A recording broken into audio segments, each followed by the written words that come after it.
What's happening, everyone? The football therapist here. Time to talk about a prime bounce back candidate. That's Lamar Jackson. Let's hit that intro.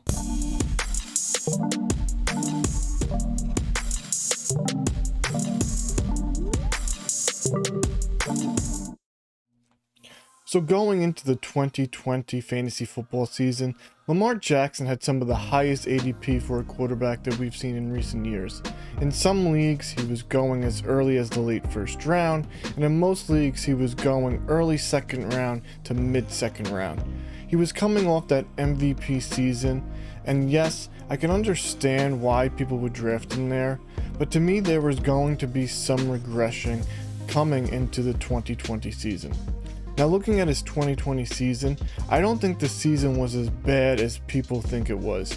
So Lamar Jackson, he had 8 games as a quarterback one. He only had 1 game outside the top 20, and he averaged 22.7 points per game for that fantasy football season.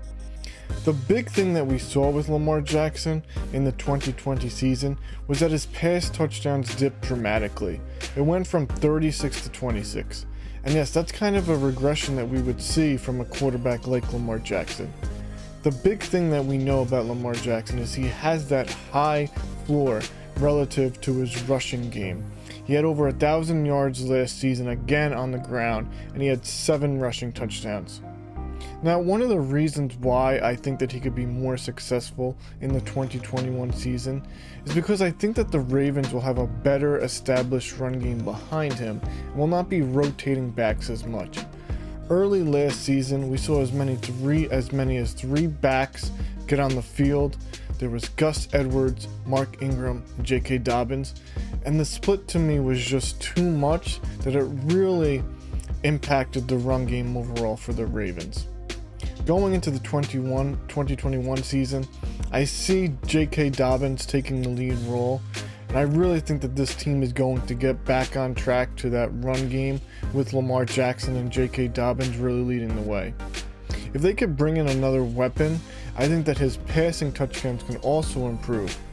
Now, to me, one of the reasons why I'm really excited about Lamar Jackson is he's going in the 4th to 5th round now. That's a really good value for a quarterback who was being drafted in the 2nd round last season. There's not as much risk, and there's still that high upside reward. If we look at the 2020 season and we think that that's Lamar Jackson's fantasy floor, the QB 7 points per game, then I think that we should all be looking to draft him in 2021 because there's not as much risk being banked into that 4th round draft pick. I'm going to be all over Lamar Jackson, and I'm going to think that he really comes into the top 3 to 4 range again for the 2021 season. Let me know what you think about Lamar Jackson going